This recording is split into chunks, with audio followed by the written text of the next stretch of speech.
What's up, guys? It's Adri with Trippy Talks, and this is episode 8, and I'm here with... Noah, the bassist of My Upside Down. Rowan, the drummer of My Upside Down. Tess, one of the guitarists of My Upside Down. Jared, singer. And Vince, the other guitarist. Nice. All right, to start out easy, what's a fun fact that your fans may not know about you guys? Let me see. We can edit this part because I need to think. Noah's a freak. Special hole. A fun fact. We have a Patreon. That's Yeah, that's a pretty fun fact. Is it a fun fact about the whole band or like each person? Each Whatever. person, right? Oh, Yeah, okay, each person. We should share a fun fact about each other. I think that's There you go. Yeah. Well, I don't know anything about y'all. My fun fact is I'm from Texas, so I'm not a native Arizonan, but we all are here from Arizona, so Yeah. that's my fun fact. People probably don't know that. Rowan, you got the easiest fun fact in the I'm- world, dude. No, literally. Oh, yeah, that's right. I'm not very fun. That's not true. Tess is so fun. That's Tess's fun fact. My fun fact is that I own a martial arts studio. Mm-hmm. Yeah. Mhm. Murad. My fun fact is that I'm from Ohio. Ohio. My That's not fun. my fun fact is that I like ice skating, I guess. I also have an extra fun fact about Jared. He really, really likes blue slushies from McDonald's.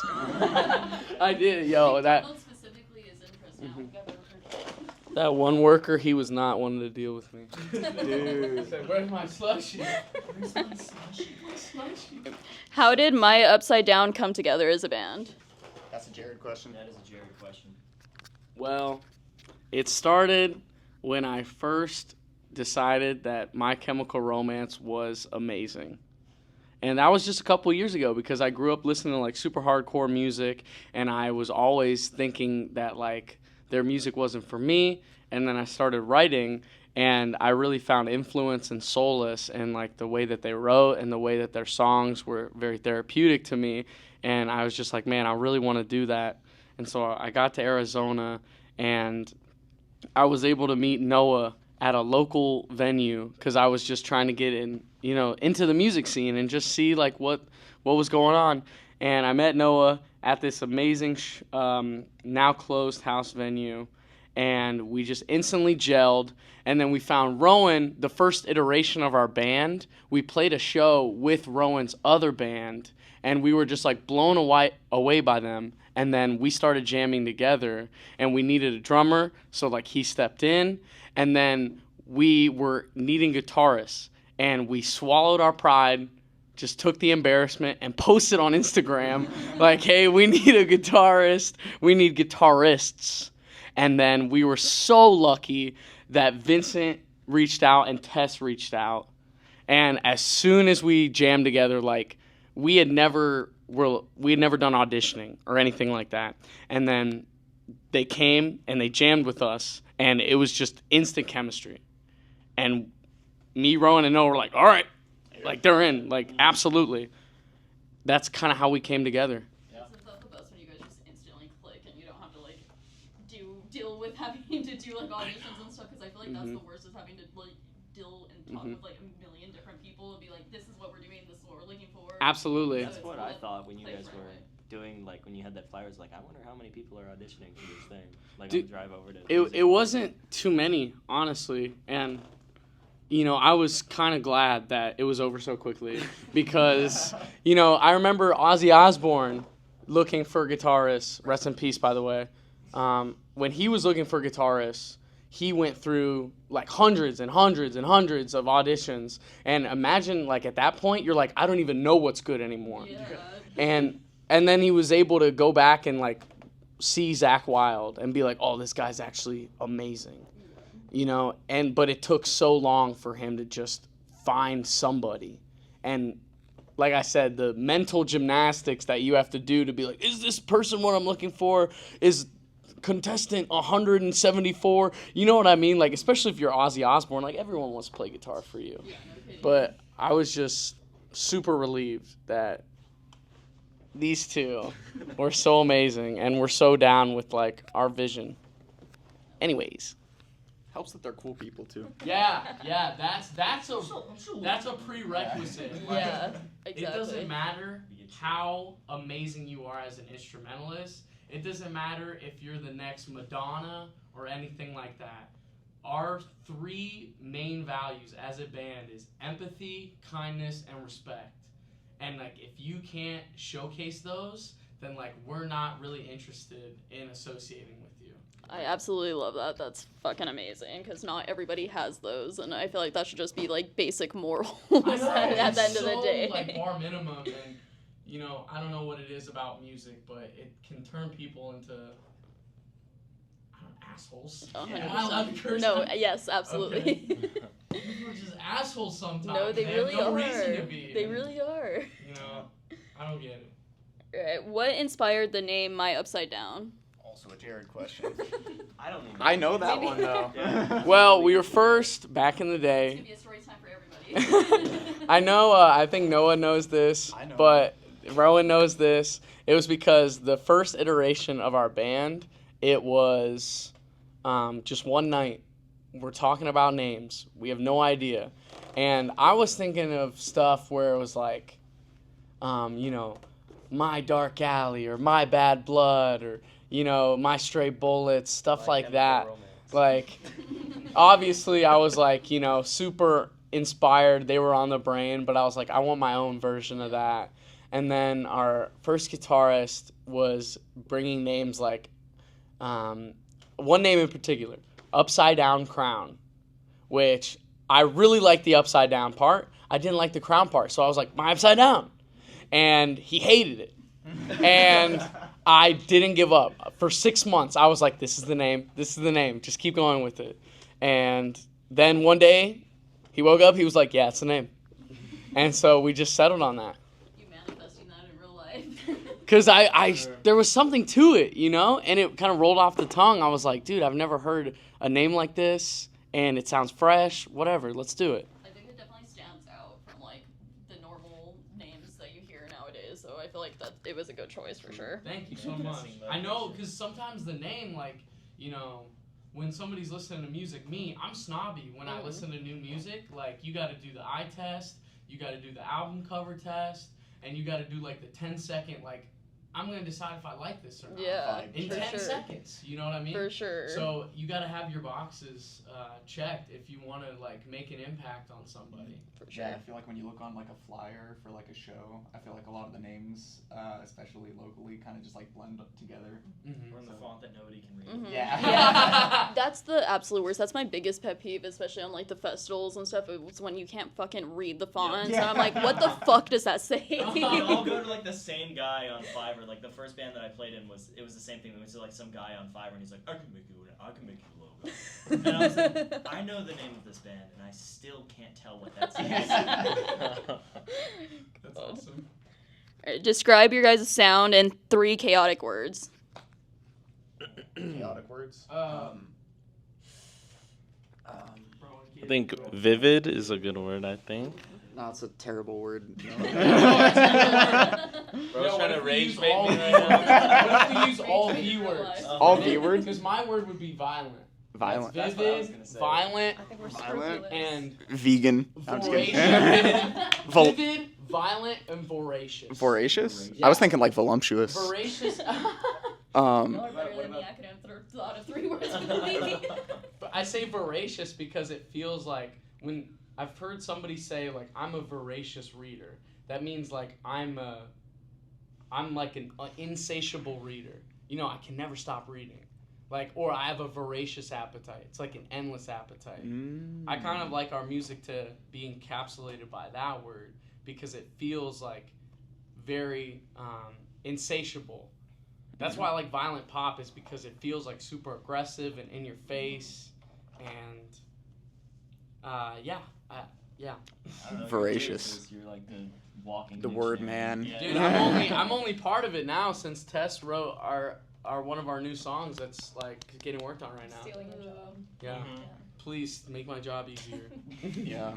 We also have Vincent. That starts with a V. Oh, Yeah, Vincent that's does start with the V. Yeah. Violent, voracious Vincent.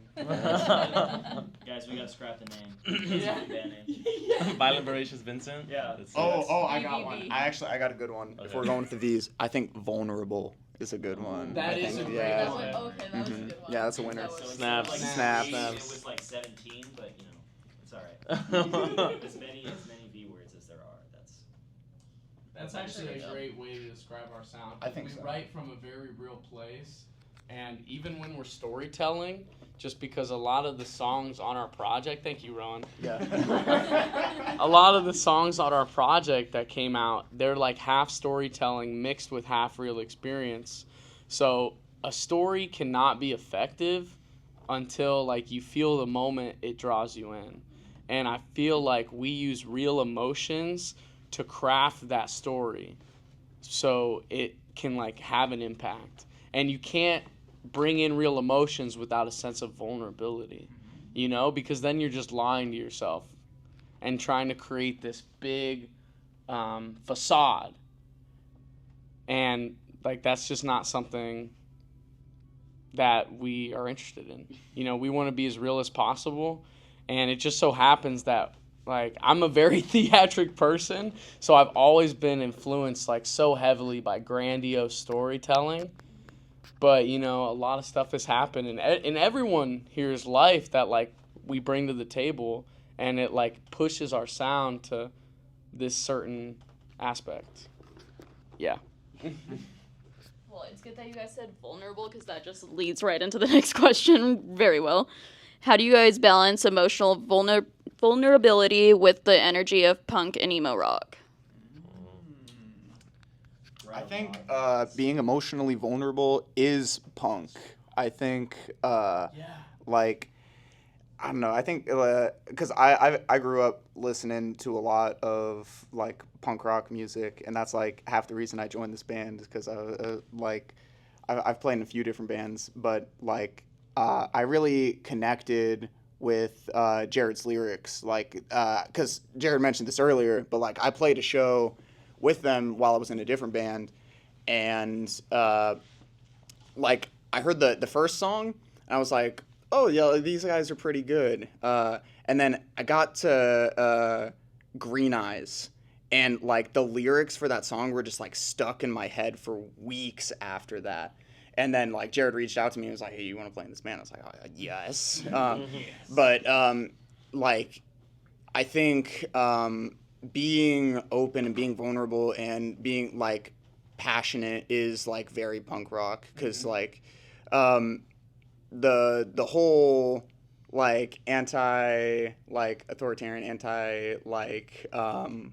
like anti-fascist like sentiment that like underlies like a lot of punk rock music is like kind of rooted in, like Jared was saying, like empathy for others and like kindness. And I think you can't have empathy and you can't be kind and you can't be respectful without letting down your walls a little bit and being vulnerable. So yeah, that's what I would say. You sound like Superman right now. From the Dude, I'm hope maxing right now. That movie is so At good. the end of that movie where it's like, love is punk rock. It is. It is. And Just emo beings. to build on that, dude, like it's a lifestyle. Like punk is a lifestyle for me. I hate when people marginalize that word and just put it to a music genre. Like obviously the Ramones are punk, you know? But like the Ramones are punk because they didn't care about what anyone else thought, and they just put their hearts out as best as they could. Because there was no blueprint to that music, you know? Just like there's no blueprint to the life that you can live, but you can always like find, I don't know, kindness and empathy in like the best parts of people that inspire you, you know? Because they had the empathy to like even look outwards to somebody else and be like, wow, like, you know, you have a story to tell with me, and together like we can, you know, create something that doesn't exist anymore. I don't know, maybe I'm rambling. But Yes, you do. anyways, in closing on that, punk is a lifestyle, you know? Not a clothing brand. Nirvana is my favorite clothing brand. I almost wore a Nirvana shirt today. I also think like a like interacting with the crowd and stuff on stage is a really nice way to live these vulnerable emotions that we're putting in the music, and kind of sharing that experience with other people is like a really important way that I think I now understand that that's like one of my favorite ways to express emotion. So I love it whenever artists like actually interact with the crowd and aren't just like in their own world like on stage, because I feel like that just makes it more like personable too. Like I'm like, I like you 10 times better that you're like interacting with me rather than like in your own little world kind of It's like thing. you're just playing music. You can listen to that on Spotify. It's like we're trying to bring music to you. Exactly. It's a show. Yeah. That's why I like That's to a practice show, a lot, because boredom inspires you, and if you are like bored on stage, then there's a whole group of people that you can like just project yourself out towards.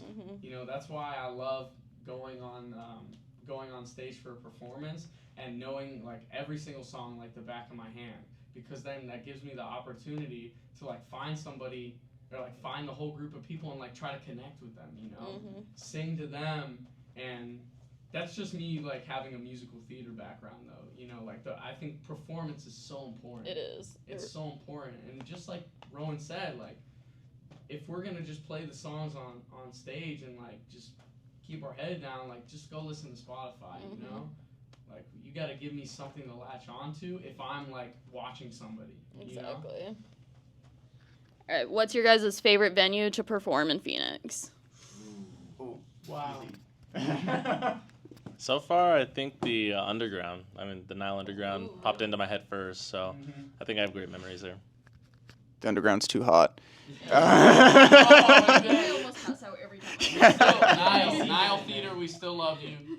The Underground is way cooler than upstairs, though. That's my hot take for the day. I might have to disagree with that, but all right. No, it has It aura. does have aura, but Yeah, that carpet and those stickers, you don't get that. You don't get that. No. Now, I think Crescent Ballroom has been like my favorite venue to play. I think that one was really cool. I love the bleachers. I hate when people can't see because somebody's 6'2" and right in front of them. That's me personally, my experience. And so the bleachers give somebody a chance to be like, wow, I can see everything. True. Yeah, I hate being in the back and no one gets to see me. I'm just kidding. Yeah, you need to play on bleachers. Yeah. Get him a riser. I'm kind of newer to this than everybody else, so I haven't played all of the venues that they have. But I think Rebel has been my favorite so far, since it's also the biggest we've played, and it was really cool. I love that show. I am so torn because I think I really do love Crescent Ballroom, just from like the way everything is set up. But I also am such a fan of Trunk Space. I was thinking The about old Trunk Space, but it's not venue there in the anymore. church. I'm so sad that it's gone.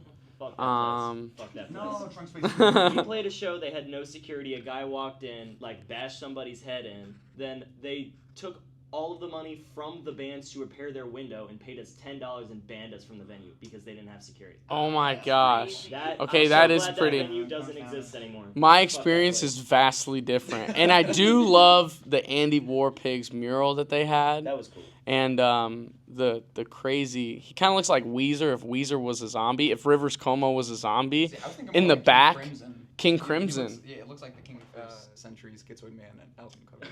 I wish I knew what the reference was. But I know you're valid. Yeah. But you're valid and you're loved and appreciated. So, the first show that brought it up a couple times when like I played with Jared while I was in a different band was actually at Trunk Space, and Jared there's like a little bar at the top right there, and Jared was like hanging off of the bar. He was like swinging on it like monkey bars. Yeah. So that was I like memorable. to jump around, and I've done that at Rebel Lounge, and I'm a little, I always tell myself, all right, Jared, we're just going to go up there, we're going to just focus on the melody, we're going to just focus on the crowd, we're not going to get too crazy. Gets a little carried away. As soon as the music starts playing, everything goes out the window, and I'm like, fuck breath control, like, I'm fucking losing my mind because they sound so good. Like, I'm so glad to play with this group of people because I'm literally the worst, and they're so good. Like, I'm not saying that I'm terrible, but they're just so good. Like, as soon as they start playing our songs, Pass the mic. Shut up, Jared. it's Shut a up. physical reaction. Like, I become manic because they're like so good. I'm like, oh my god, these are our songs. Let's fucking go. Yeah, You know? I think our fans would disagree with you, but Pass No, it the to manic- somebody who's lying. The manicness is so true though. Like Yeah. once we start playing, Noah's like, seen me at my worst. at the worst, at the best, but it's all about just like losing yourself in the music. yeah, like whenever I think about it, and speeding up. Yeah. that is true. No, whenever I think about like you on stage and like losing your mind on stage, is the clip of us playing the "Bury Me in Black" cover, and it's when we go back to the main riff. Oh my god. That was so cool. No, it was so cool because like you're sitting there on stage hanging from the bar and you're like, I need it. I need everything from you. I was And so that was like, so cool. I was so encapsulated in that performance. I really like to channel Gerard Way. when Jared I'm Way. performing, and so like, Jared Way. if, you know, this is a cover Wolfpack. of them. It's like Wolfpack. it's a one that they never released as a full version, but the song is so impactful to me, and it like really demonstrates where his mindset was in terms of like binging on substances. Yeah. Like, that's what this song is about. Just, like, letting yourself go and going into that dark cavern. And so I, like, performed from that mindset. And so I just, like, had a moment where I was just, like, you know. Anyways, bringing it back to venues because everyone got to answer but me. Yeah. I think I'm with Tess that like Rebel Lounge is the best venue that I've played with this band just because the show that we played there was insane. Like we maxed out the venue. It was a great crowd.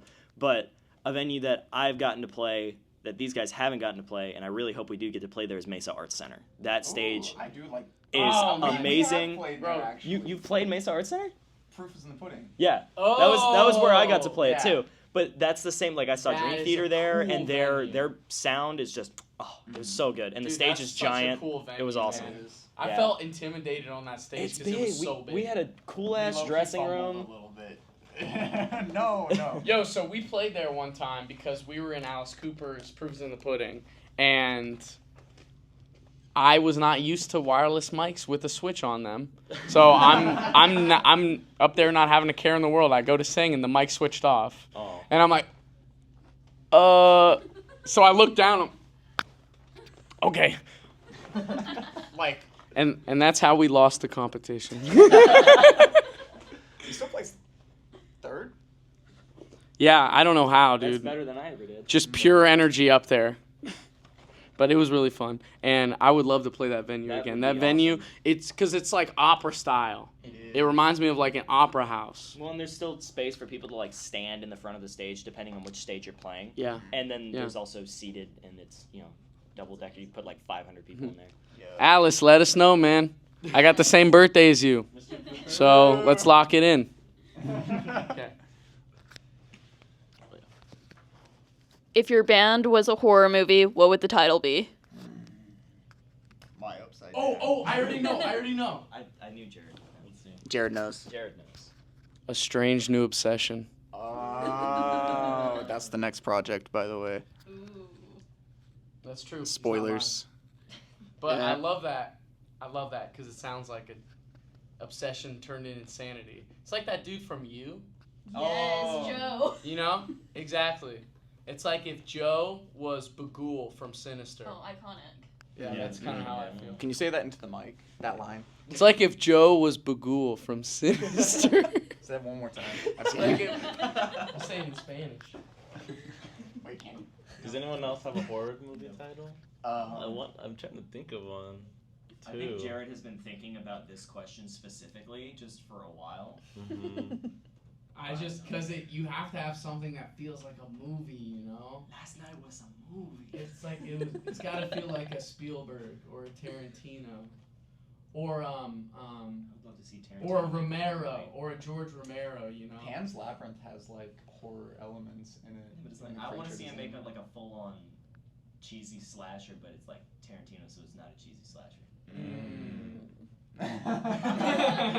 No, that was a satisfying comparison. Because imagine if you had the themes from Pulp Fiction. Oh yes. And like the way that they pace the shots and the way that they do the dialogue, like cinematography, and then put it on a slasher. Yeah. Because I feel like that's something that slashers like totally get wrong sometimes. Is like they lose the character development, and I'm only concerned with the dude with the big weapon. You know, that's why I love House of a Thousand Corpses. Yes. Because they like made me feel in touch with the characters, and they were all so fucked up. They are so awesome. fucked up. They are very fucked up. All right, so since we're in the saw room, what's a saw trap that you guys would survive? I think I haven't seen enough Saw. The shotgun one from Saw 2 is so easy to survive. I don't know how anyone died to that one. Just call them stupid. Yeah. Oh, stupid. I don't want to. I actually have not seen any Saw movies, so I'm gonna skip this one. Dude, okay, what about you? I don't know. I feel like I'm a pussy. Like I would die in any of the ones. There's also like one where So just kill me. Yeah. like she puts her I'll just kill hands myself. in the It's thing. fine. Like you know the one with the razor blades where like she puts her hands into the thing and Yeah. she has to like pull the key out. Yeah, like, and, yeah, like, yeah. Like that one is also super easy. I feel like that one is also like pretty easy to survive. I think also 90% of the traps in Saw 3 are really easy. Like Saw 3, all those traps are pretty livable except for like the last one. Anyway, that's my piece. No spoilers. Dude, I would survive the head trap. That's what What? I was gonna say. I always The think bear that trap? the bear Oh, yeah. trap The was- reverse bear. Mm-hmm. I don't know. That one's like, it depends on which one. Like, because I Mhm. think they've done that a couple times. Like, I think they have. yeah. Which like what was the condition? Wasn't the one the where like first the one key you was have, like- behind his eye, right? It's like in him. Yeah. And she has to like dig it out. Yeah. That's like I couldn't do that. Yeah, it's kind of scary. I would just choose the one that would kill me the quickest, Okay. Yeah. and then I would be done. Oh, one that gets me in Saw 2. There's like, so I'm deathly afraid of needles. If we're talking. gonna mention There's the Me tr- too. in Yeah, Saw 2 no, she I has to can't like do jump that. into the she gets pushed into it actually. She's poisoned though, and there's one because she was an addict. She gets poisoned, Mhm. and then the antidote is in the like pit of needles. Yeah. She has to go and find which one. Hello. Yeah, I would not do that. I Absolutely would not. just pass away. Yeah, I'm deathly afraid of needles. My girlfriend is a phlebotomist, and she like constantly asks me like if she can like poke me. No. I'm like, no, you're not getting anywhere near She's me. a phlebotomist? Yeah, no. Fun fact. Fun fact. Fact, literally, another fun fact. All right, See, that's a cool band name. what was it? Phlebotomist? Francis the Phlebotomist. Oh shit. All right, song? last question. Tell me just about what's next for you guys. Tours, shows, music, what you guys got going on. Yeah. New music for sure. Hopefully, some tours and more. Yeah, new single in September. Hopefully, if any label wants to like give us money, If you're a label and you want to we are always down. The train's always gonna, stay rolling. It doesn't matter what's going on or what people are on the outside looking in, doing, or just watching us. We're always gonna be trying to push for something, to come to fruition. They did say, the mixes for our new songs are being worked on right now, so we're just waiting on those. We really want to go to Los Angeles, and there's a band out there that we love called the Requiem, and we play Fortnite together, so hopefully we can get a show with them soon. We'd love to go to Texas. We'd love to go to Vegas, just kind of do a little Southwest tour whenever we can. Nothing's set in stone, but that doesn't mean that early next year we won't be taking some trips, We also, what are our upcoming dates for our actual shows that we have planned right Yeah, okay, we do have a couple shows. This one hasn't been announced yet, but September 5th at Last Exit, we're going to be playing with our friends All the Better. Super I'm gonna be there. No way! They hired me. They hired me for that show. That's so awesome! So I'll be there. Yeah. Super excited for that We're one. co-headlining that with All the Better. We are playing the Rebel Lounge, one of everyone's favorites a little bit, with this band called Oakwood. And these other bands called Into Abby's Garden and no, I'm sorry, it's just Abby's Garden and Wakely. But I'm super excited for that one. I love Oakwood's music. That one's going to be so cool. So glad they reached out. And then sometime in October, we're going to be playing the State Fair. We're going to be playing the State Fair. And we played there a couple of years back. So, like, it'll be super cool to... Well, we played the Maricopa County Fair, but they're at the same place. But, yeah, that's what we got going on. New music, new shows. Oh, okay. I love New Mexico. New music, new shows, new stories. You know, same old mud. It's like the Same Breaking old Bad house. Mud, nice shit. You know, people like threw pizza on the Breaking Bad house, like the roof of it, like For and real? they put up like a fence. Well, it's because but it's because the lady there she's bitter and old, and I'm Yeah. like, why did you buy that house knowing it's the freaking Breaking Bad house? And Yeah. then she literally sits outside of her house and like yells at people to go away, and I'm like, she and loves I'm like, the drama. I'm like, She- yeah, that- I'm like, she's you can't living for convince it. me that that's not like your sole purpose of being alive. Like you did that just so you could be a grumpy old lady Yeah. sitting outside your house. Forever died. Well, they even have a freaking the gravestone for Walter White there. That's what they awesome. used to have it in our cemetery, but I think that people complained or something, so they had to move it into like they had to move it somewhere else because it was actually in the cemetery. But now it's on some fucking wall. I don't know. Anyways, thanks for being here with us. yeah, thank you. having us, Avery. It's been a fucking blast. I appreciate you.